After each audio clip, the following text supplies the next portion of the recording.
remember, guys, these players had no idea that they would be going up against each other. They have no idea who their opponents are. So we have a top laner versus a jungler. Oddie, very much a skirmish player. We did see him bringing out the Ivern earlier on. Be very surprised if he brought it out in a 1 versus 1.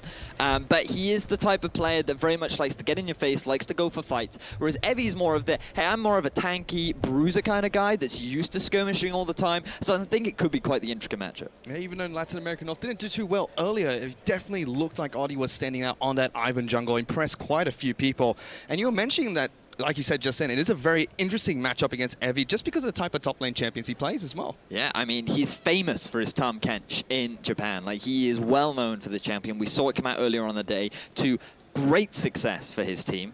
And in all honesty, like, but the thing is, people always have pocket picks for this 1 versus 1 because nobody really like admits it, but the truth is everyone comes here to play this. They're proving that they are the best and they have all these plan picks. Last night, I agreed with Rusty to have a Lee Sin off. So we had 1 versus 1. We had same summoner spells. We were very, we wanted to try and keep the matchup as even as possible. And some players do that.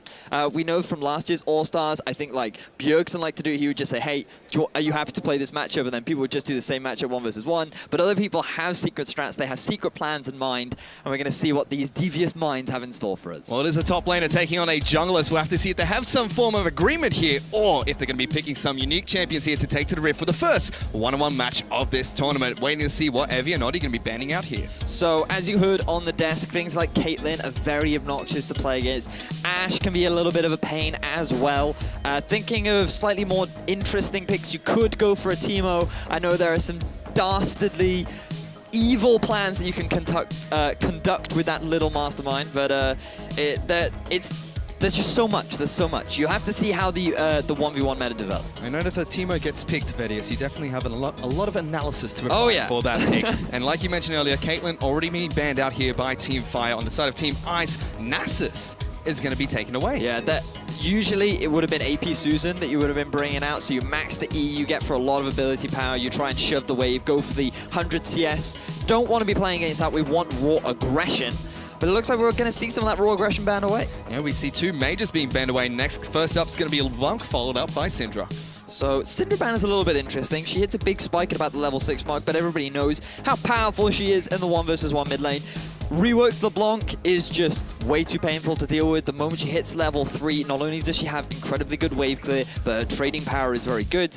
And right now it just looks like that both of them are just banning away a lot of mid laners. And the final 2 bans that come out are going to be Cassiopeia as well as Pantheon. Pantheon proved during our playtest videos that it's an incredibly strong pick. And look at that, instantly locking in here the Rengar coming out from Oddie. Rengar locked in, exhaust, ignite. Oddie is going out. He's sticking to what he knows with the junglers. We are going to be seeing the reworked Rengar. He has had some of the changes made to his ferocity. And oh my, this is going to be an exciting one. We haven't seen him being played on the Summoner's Rift map just yet, but for the first time and in the first 1v1 match, he'll be played for Team Ice. And it is currently tied up at the end of the day here, Vedius. It's 2-2, so this 1v1 match decides who comes out on top at the end of day 1, and Swain is going to be locked in here for Evie. Swain. Now remember that Swain's actually had quite a lot of changes over time. He was very strong for a period. He took a couple of nerfs, especially to the cooldown on his ultimate, which really mitigated a lot of his strength. But still, quite the potent duelist, especially as time goes on. I think in terms of the early levels, Rengar is going to have a big advantage. But with both laners running Exhaust and Ignite, it's difficult to say whether or not Rengar will be able to get that early lead. We don't have to see how that one's going to pan out. Like you said, both champions really being changed here.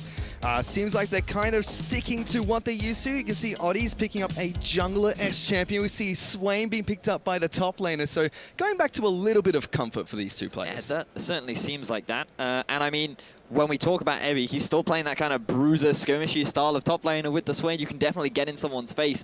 You can put a lot of early harass down with the ranged advantage that you have. But for Rengar, it's going to be very much about bush control. You know, you have that mastery where you get a bit of additional damage from just coming out of the bush. And you also have the empowered Q now. It can do a lot of damage. So it's all going to be about push control and how well Evie can abuse that early game range advantage. It certainly is going to be that case. We'll have to see if he can bust out the Rengar well enough to take down the Swain coming out from Japan's side of Team Team Ice. Like we mentioned earlier, it is a best of 5. Every single player will have to play at least one game, but whoever gets 3 wins out of the 5 matches will win this 1v1 and will put their team ahead for day 1 of the International Wildcard All-Stars. But enough of that, we're on to the Howling Abyss for the Snowdown Showdown. It's going to be Oddie taking on Evie. Oh man, this is exciting. I'm really looking forward to seeing the reworked Rengar going up against Evie. You notice that Evie, he's already playing for the, I know what you're trying to do in the early game, mate. I know exactly what you're planning. I'm just going to get another layer of clothing to keep me safe from you. I'm going to go for the pot,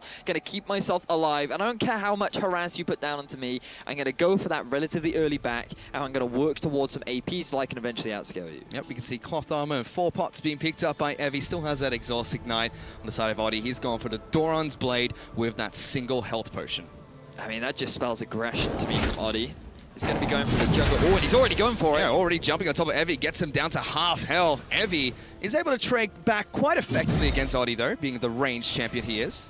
Now, remember the sustain, but look at the damage. Exhaust is going down. Ignite's going down as well. Oddie wants this one, but Evie is able to get back underneath his turret. Oh, my word. Oddie, he is just being relentless. Both summoner spells already used, and this is what we were talking about during Champion Slate. Because of the exhaust picked up by Evie, he's able to buy himself a little bit of time, and if he hadn't ran that summoner spell, he could have lost his life right there. So he is going to be able to sustain back up level 2. Oddie's going to be able to slow him down. Takes a turret hit there, but will be able to stay pretty safe, shoving Evie deep underneath his turret. In fact, he's already used his final health potion. So Oddie right now, oh look, here comes Evie. Ignite's going in, he's looking for it, but still it's going to be first blood that gets picked up by the Rengar. Oddie takes down Evie. Evie, man, you played for the late game. You went for the cloth armor. You couldn't go that aggressive. You felt like that you had the summoner spell advantage, but it ends up going horribly wrong. The level 3 Rengar to the level 2 Swain just wasn't the damage that he was expecting. Oddie, man, he knows his Rengar. Just like that, you can already see Oddie able to do well in that match. Played the Rengar really well. Jumped him in 3-4 times there, Vedius. Yeah. It just seems like there was no respect coming out from Swain. That was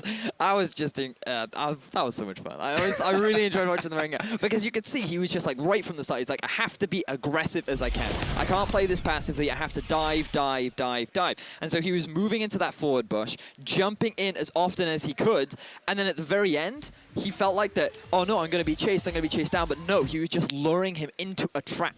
He jumps into the brush, he gets that empowered damage that you get from the new mastery, on top of the Q stack, like bam, instant turnaround, really well played. And just like that, already Team Ice, they're 1-0 up in this best of 5 series. Now, really curious to see who they're going to send out next, because it was a top laner taking on a jungler, and in fact, we already have the next 2 coming up here. It's going to be Heredi from Japan, the AD carry of their team, taking on the AD carry of the other team. It's going to be Evan RL. So we have AD carry versus AD carry, and this is going to be another very interesting matchup, largely because Heredi, he wasn't the fan favorite. He wasn't the guy that came in as necessarily the superstar from the region, but he is still here to represent his region in a strong way. He had a decent performance earlier on in the day, and he's going to be going up against Evan, who, I mean, he's an American export. He came down to Latin North America. He came in from the team and he was voted in because of his skill and because of his talent. And I mean, that's a big achievement for him, you know, being from North America, not from Latin North America. And I mean, it's very impressive. So now Heredi's going to get that opportunity to prove himself and say, hey, look, I deserve to be here and I can play just as well as you can. We already saw how vocal Evan RL was previously, saying he didn't want to come in here and just show the world that Latin America, he wanted to show the world, sorry, that Latin America North were not the butt of all jokes. He wanted to show that they mean something and they're here to fight. He's going to have to try and take down Heredi here. AD carry against AD carry. We just saw a top laner taking on a jungler Vedius. What are the chances? We have the same role matchup against each other. I mean, well, it's largely dependent because what we saw earlier on was actually still a lot of mid lane bans. It does seem that things like the Syndra, the LeBlanc, the Ryze are still considered very powerful in terms of the 1 versus 1. And so moving forward, we might see a similar thing, or we might think, okay, these guys are more comfortable on AD carry, so we're just going to take them off that. We'll have to see what they're going to be able to pick up here. The 2 AD carries will be taking on each other in the second match of this best of 5 series, and we're already into picks and bans. Cassiopeia and Jace being banned out by Team Fire, as we have Caitlyn and Kennen being banned out by Team Ice. Gotta be honest, I'm loving this music, man. Like, it's really getting me into the mood. Like, we're seeing all sorts of crazy bands. I mean, well, I say crazy bands. These are pretty consistent from what we saw earlier on. The addition of Jace has now been added to the list. Kennen, very potent in terms of the 1 versus 1. He's actually surprisingly good mid laner. Quinn and Syndra now being added as well. So Still a lot of AD carries left available. You could go for something like the Ashe. I've heard that Ezreal is actually pretty potent in the 1 versus 1 well, especially early on in the levels. But remember that Susan has been let through. Yeah, we saw that banned out earlier. We'll have to see if it's going to be locked in here for Team Ice, but already Team Fire already sticking to his guns, sticking to an AD carry. He picks up Ashe, going with the Exhaust and Ignite, but it is going to be Nasus locked in here for Evan RL. Now remember, Team Ice, they have a 1-game advantage, so they can afford to be a little bit more out there with this pick. He's decided he's still going to go for the farm route, but he's actually going to change it up for more of a pushing farm style rather than the last hitting kind. You know, this is much more efficient. This is much easier. Who cares about last hits when you could clear the entire wave with a single ability? And no exhaust coming out for Evan RL. He's gone for the flash. Wow. Of the Nasus. Coward. Coward, in my opinion. You know, I like, say very smart. Smart? No. Coward. I mean, who runs escape spells in a 1 versus 1? It's do or die. Hey, this is coming from the man who told Rusty they have to take Flash, Ignite, and Lisa. Well, Where was the exhaust bit? Because I wanted to give him the opportunity to run away from me, okay? I mean, I have to give him that right, you know? Not everyone can stare into the face of death and be okay with it, so I wanted to give him the opportunity to leap. Apparently Rusty couldn't. He was the one that fell in that 1v1 match. We'll have to see who's going to take this second match here. Nasus against Oh, Ashe. he changed it. He changed up. He's changed to the Exhaust Ignite. There we are. He can look death in the face and say, I will take you on. We'll have to see if we can do just that. Because no Flash on the Howling Abyss, because we're about to go down for the next showdown. Snowdown Showdown. It's a little bit of a tongue twister. So here we are, ladies and gentlemen. A classic matchup.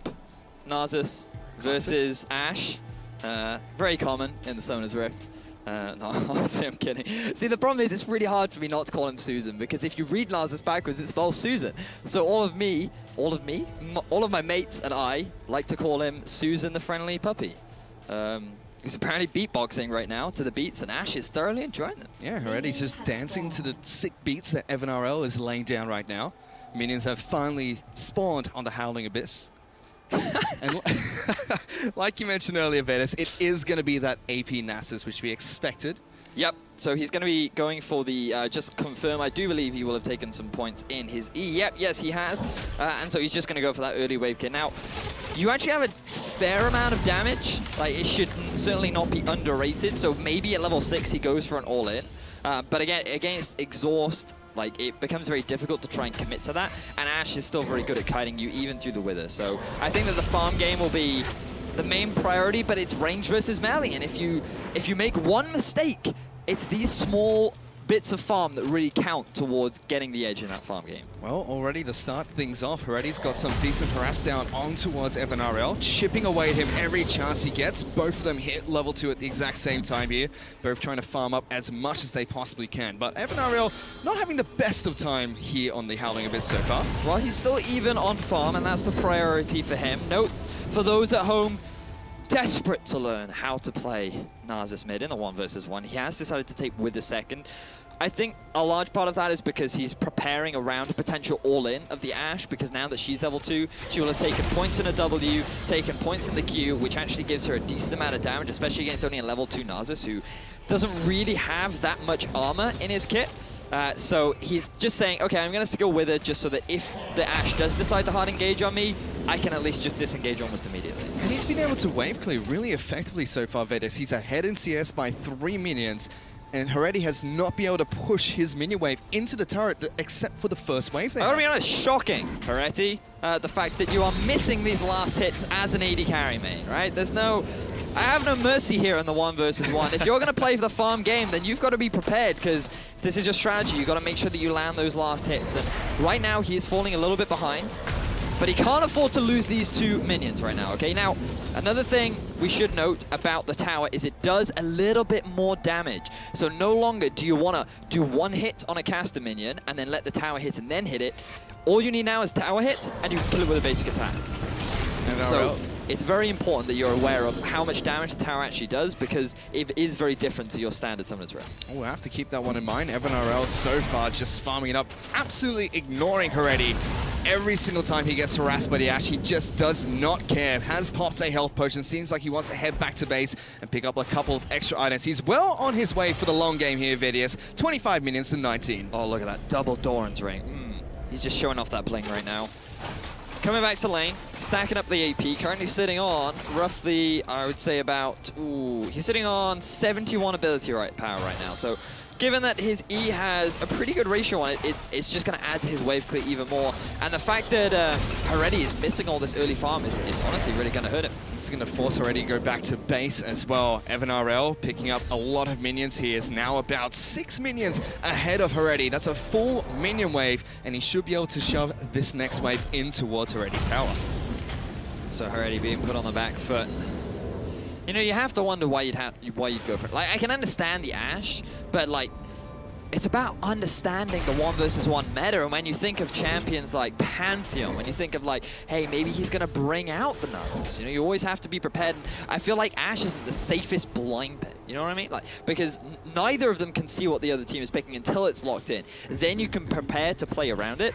And I feel like that if you're the Ashe, maybe you do go for the flash. Maybe you use it aggressively though, like, you know, you manly dive in. You try and force him back as often as you can. But when you're running Exhaust Ignite, you'd think you have a lot of kill pressure, but with the Wither, it's actually very hard to close the gap against the Nasus and really exert that range pressure that you have. See, Heredi was trying to pull the minion wave closer back towards his turret, still about 7 minions behind Evan RL. He will hit level 6 shortly, so we'll have to see if he can make a play with the Enchanted Crystal Arrow, but level 6 also gives Evan RL a lot of safety with his own ultimate. The problem for Heredi right now is that he's actually going to get level 6 behind Evan RL, so he can't even take advantage of any level spike. Evan RL isn't even interested in trying to kill him. He knows he has the farm lead. He knows that if he just keeps his playstyle up, he's eventually going to win. And I mean, yes, it's a reliable strategy, but this is not the strategy I personally could take.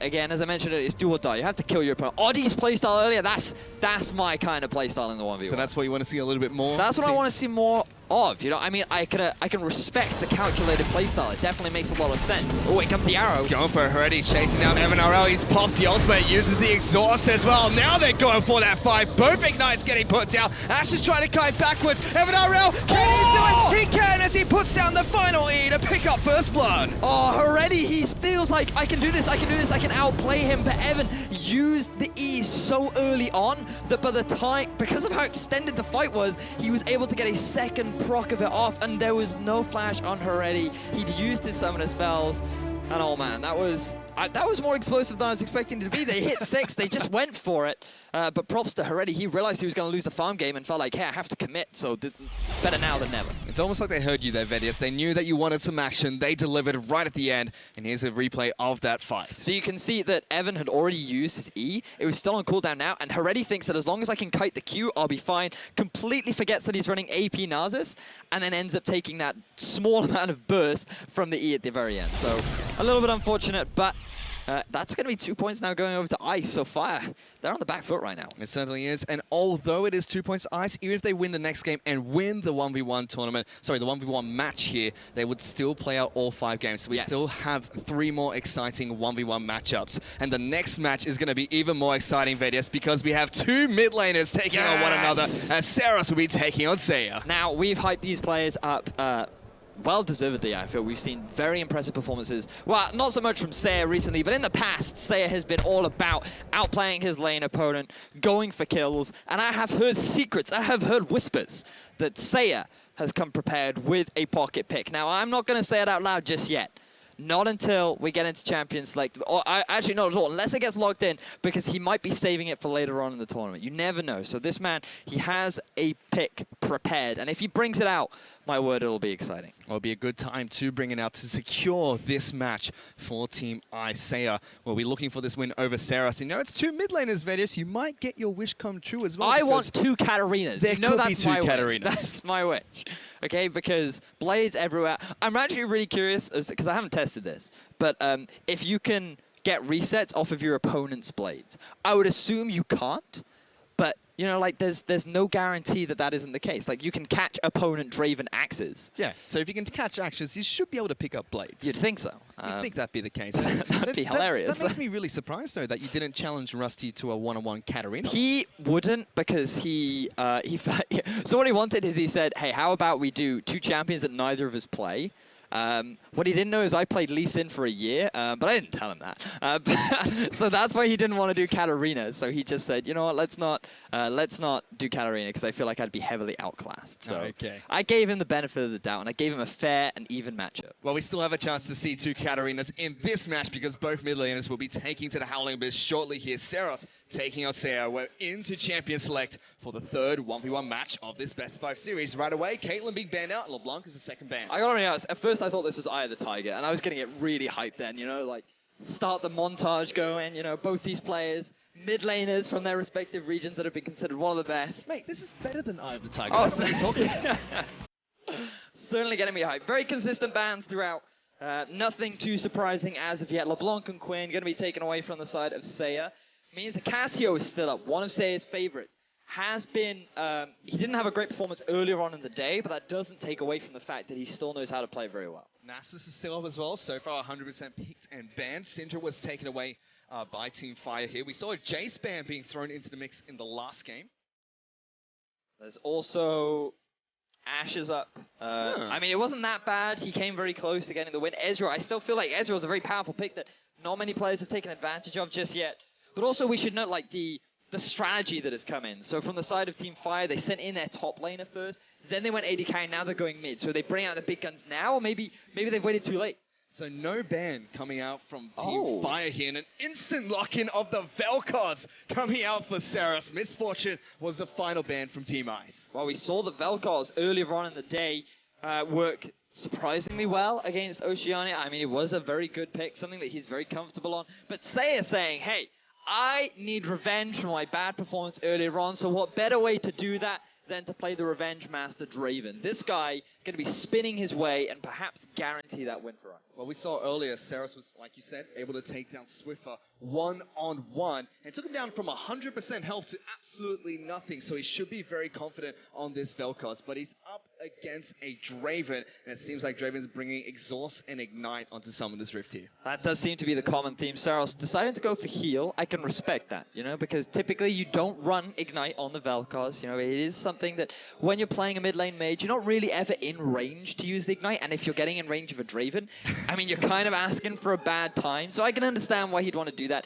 Helps him disengage, help him, you know, in a bit of a tricky situation, but in terms of the early game, definitely in favor of the Draven, especially if he's going to go likely for a double Doran's Blade into the 4 long swords, something that Rusty and I did yesterday, where if you're on an AD champion, it's just better to stack those long swords in the early game because they just give you so much item efficiency, and it's just so easy to pick them up. Whereas for the side of Seros, it really feels like on his Vel'Koz, he just wants to sit back, you know, relax a little bit, try and poke the Draven out, farm till 6, and then look for that all-in engage. But we're getting back onto the showdown here as we're heading onto Howling Abyss for the matchup between the two mid laners from the LJL and Latin America North. We'll have to see which one can pick up a win here for Team Ice or Team Fire. Now the risk for Saya. Gonna get to lane a little bit slow. Now this is another big risk, right? This is another layer to the 1 versus 1 fish, because buying your items, knowing what you're gonna buy first is very important, because you wanna buy, get straight into lane, and then get control over that front push, because it not only does it give you poke priority, but it allows you to set up the wave so that you can actually freeze it and get it pushing towards you. Now Saya, he managed to get there soon enough that he could go back and move with his minion wave, and now he's actually using the minion wave as a wall, so he has good understanding that the wave, the bush no longer belongs to him, but Seros, his understanding of geometry is just next level. Yep, the geometry tentacles from Seros is enough to get the first poke down on towards Saya. For now, it looks like just going to be farming it up to start things off. Saya catching as many axes as possible. Unfortunately, no more bleed applies from Draven's passive. No. That was taken out quite some time ago, so no passive available for Saya. And even if he gets a kill, he's not going to be able to take advantage of the gold, so he's effectively got no passive. But he is Draven, so you'll still get adoration. Yes. That's all he really needs here. Now the problem Seros has is in the early game, because he's decided to go Q for the harass, he doesn't actually have that much wave clear, which is why Saya has been able to get the early shove on. But the moment Seros gets level 2, he'll start being able to push the wave back in his favor. Right now he's just doing what he can. He's actually doing a good job of last hitting, but Saya's punishing him very well. He certainly has, poking off Seros here. Both of them started with a Doran's item, Doran's Blade coming out from Saya, Doran's Ring coming out from Seros. So they'll have 1 potion for the AD carry and 2 for the AP mid laner. But for now, Seiya just still hovering the wave just beyond the tower aggro of Seros, making sure he shoves it in and denies as much farm as possible while poking away with his auto attacks. Well, props to Seros. He actually hasn't... Oh, I was just about to say he hasn't missed a farm, and then he goes and misses one. Seros, letting me down, my friend. Now, the healing packs, these are actually really interesting because they spawn at the 2:15 mark. And what you want to try and do is, if you can, you push the late wave up, ready for that point, and then you take away your opponent's healing camp. Because if you're able to do that, you have a massive sustain advantage, and you can afford to take trades that you necessarily wouldn't want to because you still have your healing pack in the back half of your base. Unfortunately for Seiya, was not able to deny Seros' healing pack. He still picked that one up for himself. Got a bit of health and mana back to sustain underneath his own turret. They're still just farming away here. Seiya does have the slight advantage, but is running out of mana. Will head back towards his own turret to pick up his own health relic. And I mean, right now, you can just... It might not feel like it, but there's actually a lot of tension between these two players because when you're actually on stage in this environment, it's just, you're constantly thinking about, when do I go in? You're trying to track cooldowns, you're trying to track abilities because you want to pick the best window to try and outplay your opponent because in reality, no one wants to go for 100 farm. You want to kill your opponent, you want to prove that you're the better player. And it's just, even though it looks slow, even though it doesn't look like that much is happening, there's a lot of tension right now on the Rift. We saw just then, Seros drops a spell rotation, clears out the wave, heads back to base, and picks up another Doran's ring for himself, as well as a cloth armor. Seiya giving up one minion to hold the wave closer towards his turret, and he'll head back to base and buy as well. Thing is, that's actually going to push the wave much more heavily towards Seros, I suppose, given that Seiya does have the farm advantage. He's okay with this for now, but it does mean that the wave will push towards Seros. So this isn't actually a bad thing for him. He wants to work towards that level 6 mark. He's even positioned in a way that he can get a bit more harass down onto Seiya. But here we are, the sword build coming out. Seros even picking himself up a bit of armor to try and mitigate that damage that he's able to throw out. And now Seros can be the one to be on the aggressive. Seiya's being rather aggressive there, tries to knock back Seros, but heads in towards the brush. Seiya getting slowed down. And Seros is now the one that's pushing in towards Draven. Not able to keep up with the Vel'Koz anymore. Seiya taking a lot of damage. Remember, the lack of flash is going to make it really hard to avoid that knock-up coming out from Seros. And if he does manage to land one at level 6, I mean, you're toast. You really are in a tricky situation, and Seiya just has to kind of go for the all-in. Seros is really good with hitting his Qs here, weaving it in between minion waves, while still making sure he farms it out. Gets a knock-up on towards Seiya. The Void Rifts come out as well. Gets both procs on top of that. Ooh, he's doing some work on towards this Draven. He certainly is. And right now, Seros, he is about... Ooh, he's 3/4 of the way to level 6, so he's going to hit that level 6 mark much sooner. He's keeping the pressure up on the minion wave. So right now, he has actually claimed the minion wave lead. Unfortunately for Seiya, wasn't able to gain much during the early game aggression. And right now, the court definitely feels like Seros is the one in control. Like we said earlier, Team Ice, they have 2 wins already. So Seros needs to win this for Teamfight to keep their hopes and dreams alive in the 1v1 match here. Seiya still getting pushed underneath his own turret. Seros making sure he pushes out the wave, gets some good poke damage down. He has hit level 6, so has Seiya. Seiya has taken quite a bit of poke here. The health relic will come back up. Seros is not able to deny that away from Seiya. And ultimate being used by Draven just to clear out the minion wave. Yeah, he realizes that what Seros is trying to do, he decides that the best thing for himself to do is just go back, pick up some items, and try and reset the lane because it felt like that Seros was the one with more control. And it looks like he's actually decided to go for the Glacial Shroud. So he's picked himself up more mana, definitely makes a lot of sense. He's gotten himself a bit more cooldown reduction, but his damage is going to be a little bit more lacking. So perhaps he feels that, hey, I don't need more damage, given that my ultimate does true damage.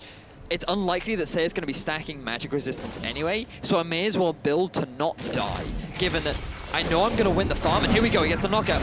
Gets quite a bit of damage down there. Seiya still holding on to his knockback in case Seros decides to use his ultimate.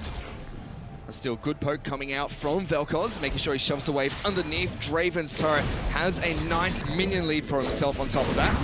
Seiya avoids the knock-up, still trying to chase Seros down, pops up a health potion for himself. He has a Vamp Scepter, so will be able to sustain quite nicely as he auto-attacks these minion waves. You've made many good points there, Fish. In particular, the E Draven. I quite like the fact that he has Seros has to play around that as Seiya. playing way more aggressively now. The sustain doing him so many favors. You can see getting a chunk of health back, and it's really helping him actually against the Seros matchup. So Seiya using his ultimate early on to shove the wave and get this back has actually done him a massive amount of favor, and now Seros may only have the option of playing for farm. The farm is 62 minions to 63 minions. Incredibly close between the two players here. Seiya being a little bit aggressive, trying to chase Seros down. The Void Rifts are coming out, looking for that little bit of extra damage. But neither champion willing to pull the trigger just yet. Wildcard still coming out on top with the poke damage. A lot of poke, as you rightly said. The sustain slowly falling off because Seiya keeps taking that harass. But 2 farm in the favor of Seros. I feel like he wants to go for the all-in, but he hasn't quite seen an opportune moment. And Seiya right now just trying to keep the wave as even as possible. And again, using his ultimate just to clear out the minion wave. Seros sees Seiya going back to base, immediately stops his recall. Stays in the lane, making sure he can go toe-to-toe against the Wildcard, who has about 3 minions more than Seiya at the moment. Still incredibly close. Seiya might just have to go in for some kind of all-in commitment to try and force Seros away from some of the farm. But, I mean, if he just keeps playing this stall game, it's not going to work out for him as he just keeps taking the poke. Looks like he's trying to do just that. Keeps running right behind the minion wave, but Seros keeps poking him out, making sure he can't go in for that all-engage, but it has given Seiya some breathing room. He's slowly pushing this minion wave towards Seros. Both of them a little bit low on mana. He's chasing him down. Another good slow comes out from Seros. Stops Seiya from getting even one auto attack off. And this is so hard for Seros because he wants to ult, but he knows that Seiya has the ear. So if he ever throws that ult up, then he's just going to get interrupted. And that actually gives so much room for Seiya to go for the all-in commitment because now that big damaging ability isn't available for Seros anymore.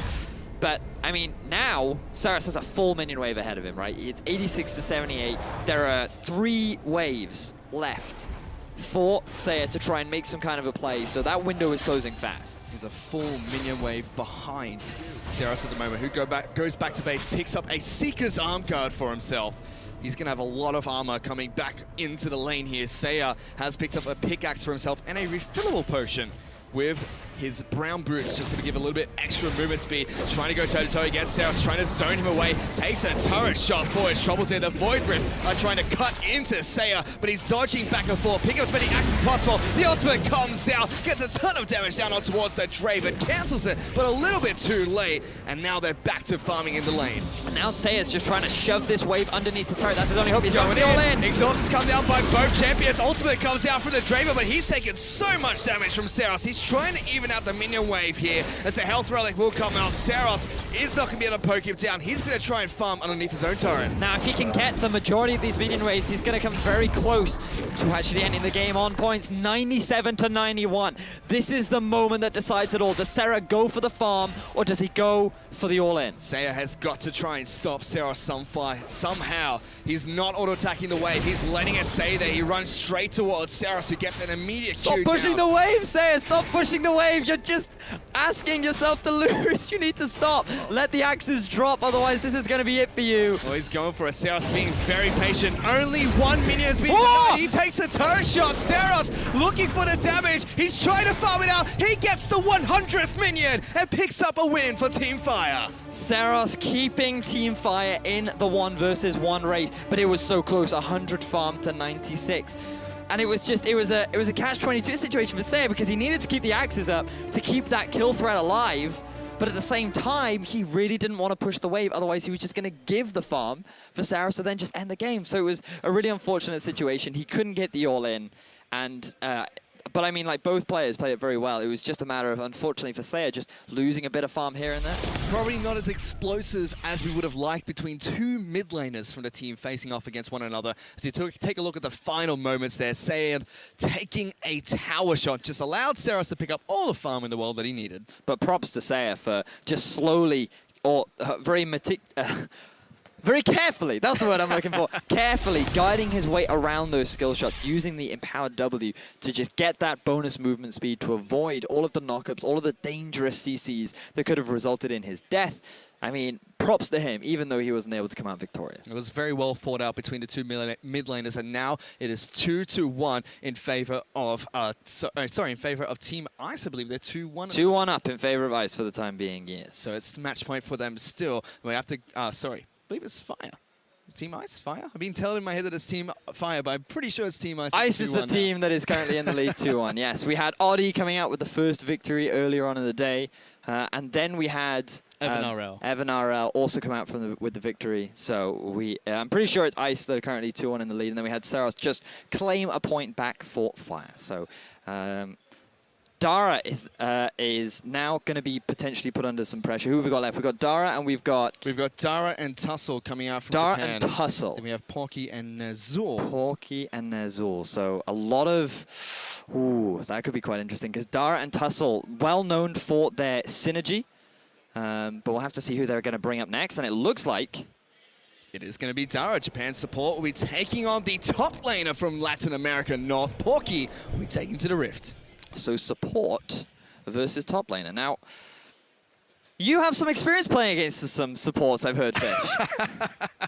Yeah, you know, in our 1v1 matchup, you know, yesterday during the playtest, had to play against the support. It was very nerve-wracking, but I can imagine thankful I got the win, you know? Yeah, you were. I felt like your aggression was what enabled you to come out on top of that, in that 1 versus 1. I don't know, Vedius. People were telling me it's my cheese. Other people are telling me it's mistakes made by the other player, but I don't know. I just feel like I'm good at this game. Yeah, sometimes. for me, I feel like you're just good at the game. And obviously, for respect, we won't name the support player. You know, we don't want to upset him, but I mean, you should definitely be proud of that victory. I felt like that if you didn't get that victory, it would have really hurt your chances, and we wouldn't have gone to that very tense best of 5 between EU and OCE. Oh yeah, we went to a game 5. Pyrotechnics taking on Hingers. Oh my word, that was dramatic, to say the least. It was a great finale, but we still have another match coming up here that's going to be fantastic to watch. Dara taking on Porky. We already mentioned it's a support up against a top lane matchup, so no more mirror match between the two teams. And it's kind of interesting to see because Dara, you know, used to going to those 2-on-2 lanes. Porky, very used to the isolation in the top lane. We'll have to see if that experience of playing in the top lane is going to help him out here. Well, we thought that Evie earlier on would be the one using his top lane experience to come out ahead, but that did not work out for him. Now let's see if Dara can upset the top laner as well. For the time being, it looks like fairly standard balance. So Caitlyn and Syndra being taken away again. Those two champions probably not going to see any 1v1 showtime here as Pantheon is taken away by Team Fire and Quinn is going to be the second ban from Team Ice. So Naz is still available. Cassiopeia. We've got a bit of Draven and Vel'Koz. Probably Draven and Vel'Koz not quite as high on the priority list for the time being. LeBlanc and Ryze also still available. You cannot ban them both. Draven is going to be taken away by Porky here as Nasus is the final ban from Team Fire as an immediate lock-in of Trundle is going to come out from Porky. What? All right then, so Porky just sticking to his top lane comfort picks. He feels confident on it. I mean, personally, I can't say that it's like a super strong in the 1 versus 1 necessarily because he's going to struggle against a lot of range champions. I mean, speaking of range champions... An immediate lock-in of Varus coming out from Dara here. He's going to try and use the man with the bow and arrow to take down the troll. So I wouldn't be surprised if we saw the early cloth armor coming out from the Trundle this time. Definitely at the level 6 mark with the pillar against a Varus with no flash. He has a lot of kill threat, but does he have a lot of burst? I mean, that's the question, because you have the exhaust as well as the ultimate on top of Dara to disengage from those fights, and you can just play around the farm game again. You can get the poke, you can just take advantage of the fact that you have a larger range, and I mean, I think it's going to be difficult for Porky, to be honest. Like, I mean, I can understand why you'd go for it, because definitely in terms of 1v1 top laners, Trundle is up there in terms of skirmishing and dueling, and in a lot of instances he comes out ahead. But against a Varus, I mean, one of Trundle's hardest matchups is Gnar, and I would say that in terms of poke and wave clear, I would give Varus a little bit more than that. Pretty much, and you know, maybe his experience up in the top lane might come back to bite him this time as he picks up a comfort pick of Trundle heading into this match against a Varus. Varus is going to be taking Exhaust and Ignite into the showdown on the Howling Abyss as Trundle will be picking up his Exhaust as well as the Barrier, the same summoner spells we saw Saros pick up on his Vel'Koz. I'm not a fan of the barrier on the Trundle. I feel like because you have to go for some kind of an all-in onto a ranged champion, the Ignite perhaps would have been better. But we'll have to see how that one works out later on into the game. I suppose it does help if there's the potential poke you have the Varus Q. If you're really low health, you have the barrier there available so you don't get sniped out. But what really surprises me is the fact that he's actually decided to go for the Doran Shield rather than the Cloth Armor and the health pots. It looks like that...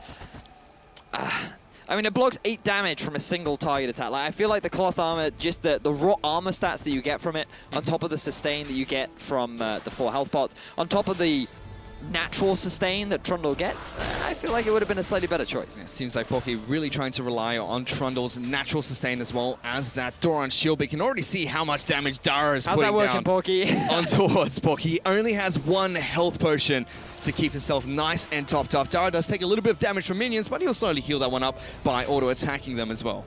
I mean, early levels, Porky has no kill pressure. He needs at least level 3 because he needs the W for the movement speed bonus, and he needs the pillar to cut off any escape routes from the Varus. So he's just doing what he can to farm under turret. But again, the turret does different damage. I know that completely threw me off yesterday when I was under turret, and I was like, wait, why can't I last hit anything properly? And that's just because the amount of damage that the turret does is slightly different. So it depends how much experience Porky has, and I would say that he doesn't have much experience playing on this game mode. You can already see Dara farming up a storm here as Porky keeps getting denied minion after minion underneath his own turret. Finally picked up his 2nd bit of CS. Still yet to pop his own potion as he keeps getting harassed by Dara even underneath his own turret. Finally putting down the frozen domain, trying to push this wave back, but every time he goes close, he'll take a lot of damage. Ignite even being used by Dara there. They're going for the health relic. Dara denies that from Porky, and he's left between a rock and a hard place here as he just can't quite farm. He certainly is. Forced underneath his turret, Dara already starting to build up a massive CS advantage. And this is where we have to question Porky's preparedness for the 1 versus 1 tournament, in all honesty. Now, there's still plenty of time. He's now level 3. He has a lot more kill pressure. The Ignite is down for Dara. But perhaps he wants to go back and pick up an item for himself before he decides to go for that all-in commitment. So both champions have used their health potions. Porky going to take a little bit more damage here from Dara, being harassed constantly underneath his own turret. Dara will hit level 4 first and continue raining down the pain of arrows on towards Porky underneath this turret. He's having such a difficult time here. He should have to go back to base. Porky will level up and get a little bit of health back, but that was looking very risky from the troll. I mean, it still is looking risky. He really doesn't have very much health, and you have to remember those blight stacks, they stack up. There's the exhaust. Going down, looking for that little bit of extra damage. Porky lives with a sliver of health underneath his own turret. Dara not pulling back the Q to try and find that snipe, and Porky should be able to head back to base. If I was Porky, I would have used my barrier right there because, I mean, that was well calculated. Was it calculated? Did he take a gamble? We'll never know. But let's just assume that it was a calculation, and Porky was just barely able to get away with that. And he's only going to come back with a corrupting potion. He's got more sustain because he's been denied so much farm, and now the item differential, I just feel like Porky's missed his window. Might have here as 2 Doran's blades have been picked up by Dara, as well as the longsword and a couple of extra health potions. But one thing that Porky does have going for himself is he has both summoner spells up. Dara does not have either exhaust or ignite available at the moment. So let's see if Porky goes for the commitment. This is a mistake I made yesterday in my 1 versus 1 against Rusty, where he had no summoner spells and I didn't take advantage of the window, and a large part of that was because the minion wave was pushing against me. It does make it very difficult to go for the hard commit, but he's going for it now. Porky looking to try and get some damage down on towards Dara, but he's taking a lot of pain in return here. Pops his first portion of the corrupting potion, trying to keep himself nice and topped off. Dara taking some damage from these ranged minions. Porky has had a unique playstyle so far in this 1v1 match. And, oh, this is really bad for Porky right now because Dara's freezing the wave. He's just making it so much harder for Porky to get close, but he's going to try again. He's trying to go in for the damage here. Porky has to be a little bit careful. He can't get too close towards the turret. Porky, he's running away. Dara might be able to try and snipe him off if he is able to pull back the Q, but is not going to be able to do so while he has the blighted stacks on towards the Trundle. Okay, so now the important point comes into the level 6 mark, right? So Porky is about halfway to level 6. Dara is about 3/4. So Dara's going to get the level 6 first. And if he lands that ultimate, then Porky's going to be in a heap of trouble. But he's just going to try. No, I feel like this is your best moment, Porky. You have to go for the commitment. There's a 6. Level 6. Porky's been locked down. Dara is going to go aggressive here. Barrier's been used by Porky. Dara won't have enough damage. He goes for the shot. Takes an arrow to the knee, but it's just not quite enough as Porky lives with a sliver of health. Porky, you are so lucky this game. You are playing on a knife's edge right now. Dara, though, his exhaust is going to be coming back up relatively soon. He has the ignite. Porky, please, my friend, you have to go for the commitment. You've got yourselves the Doran's Blade now. Your window is closing fast. You're not going to win on farm. With the exhaust coming up soon, you might not even be able to win an all-in. His turret is even down to half its health here, Vedius, before we even hit 50 minions for the side of Dara. He's gone back to base. He's picked up a cloth armor for himself, as well as the boots and a couple more potions to head back into his lane. Things are not looking great for Porky at the moment. Not right now, but he is going to deny the health right away from Dara. He's going to push the minion wave underneath Dara's turret. To try and reset it, it's actually better if you can just clear the wave, get it pushed underneath, and then have it bounce back towards you. Then you can try and go for the all-in. But Dara's just using the range to his advantage and preventing Porky from being able to regain wave control. Like, this is just really smart play from Dara. Good wave management to deny Porky as much as he can. Porky now still trying to farm as much as possible, trying to catch up. It's going to be really difficult because Dara has hit the 50 minion mark. He is halfway there to victory by minions. And Porky is just taking auto attack after auto attack every single time he gets in within range of Dara. Varus does have a nice and long range to help him out with harassing this Trundle. Now, Porky, look at how close Dara is to you. He's just a juicy target for you to munch down on. He's right there for the taking. You could just go for it. I mean, this is, I'm talking you through my thought process now. Like, I can kill him, I can kill him, I can kill him, I can kill him, right? And he's gonna try and do it now. He's gonna try and do just that. Dara does have the ultimate available. Porky is still trying to chase him down. Dara's just running away from the troll. Now turning around, trying to put the pain back down on towards the Trundle. Porky just can't quite get back in range of the Varus, and Dara does a little dance as well to top things off. Oh, the kite is real. Trundle without your W, it is so difficult for you to close that gap. But as long as he keeps it down, he still has a bit of pressure. Look at the sustain coming out, though. It's really starting to help him out. He has the corrupting potion on top of that. But Dara, he can now just play the farm game. Porky, the potential for the all-in is just so small because of how easy it is to kite him out. Both summoner spells are now back up for Dara. He's missed that window. Team Fire.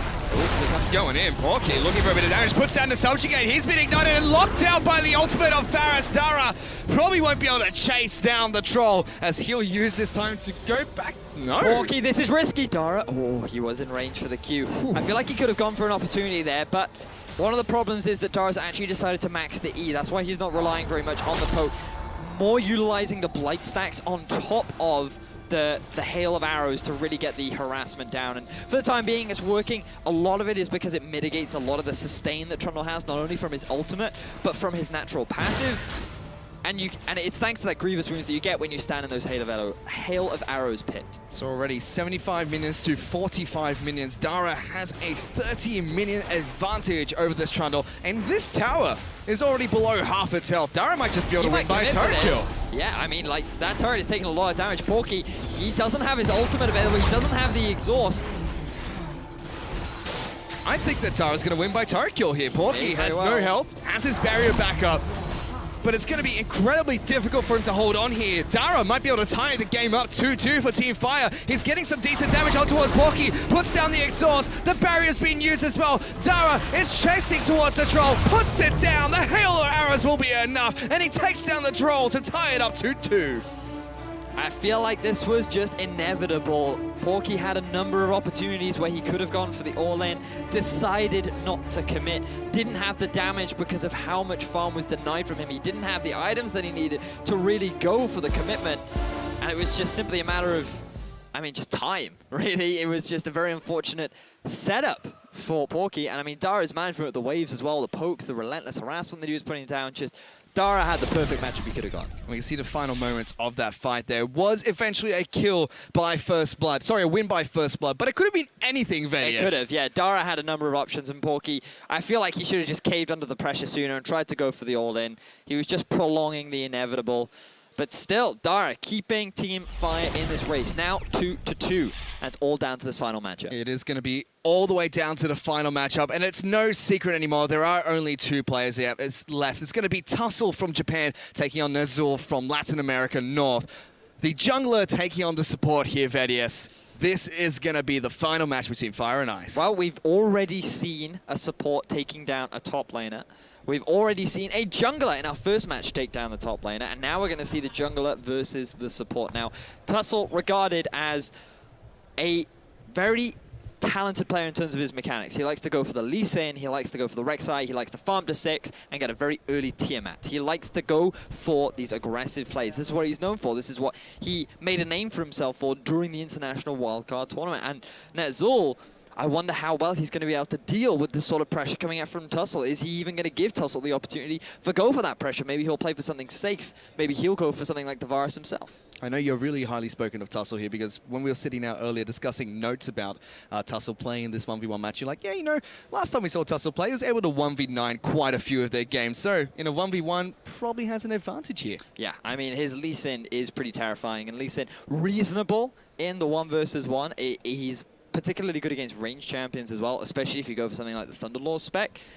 You just have a surprising amount of burst, and you can jump to the minions to close the gap. You can throw down the E to get the slow, and then all you need is the ult, the kick, the ignite. You have the damage to deal. It's just a matter of being able to land it. Well, another thing we have yet to see here today, or in these 1v1 matches, is the gentleman's agreement of picking the exact same champion. So there's still a chance here, but I highly doubt it between these two, as we are on to the 5th and final game of the 1v1 tournament between Japan and Latin America North. Nasus and Quinn being banned out here by Team Fire, as Pantheon and Rengar being taken away by Team Ice. I really like the chuckle there from Tussle as he saw the Rengar ban. He was like, ah, you knew what I was going to try and do. But it looks like that's going to be taken away. Caitlyn also taken off the board, so nothing too unconventional. We're looking at the Cassio still available, Syndra, LeBlanc, Rise, Varus is still up too. Hey, you could go for a Trundle again. Would not recommend it.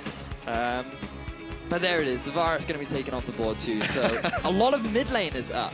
And another laugh coming out from Tussle there as he sees the Varus being banned out by Netzul. He's hovering over Misfortune. I would like to see Misfortune being picked up in a 1v1. Wouldn't it be great if we had an Urgot Misfortune final, just like our very own final? It would be so sweet. It certainly would, but we could actually just see a mirror match here. That is a possibility. Oh, as a Misfortune one-trick myself, I'm excited for this. Misfortune, those exist. You'd be surprised, Vedius. Oh my word. Australia, ladies and gentlemen. But still, I mean, he's only hovering over. You should never talk about a hoverfish. You know the baits.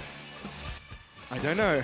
It I mean, almost seems too good to be true. She is pretty good in terms of the 1 versus 1 because you can use the Q, the farm to harass the backline. Hey, we do get it, and they both laugh. They know this was blind, this was not pre-planned, there's no gentleman's agreement here. They just both happen to pick Misfortune. So, we are going to a 5th game.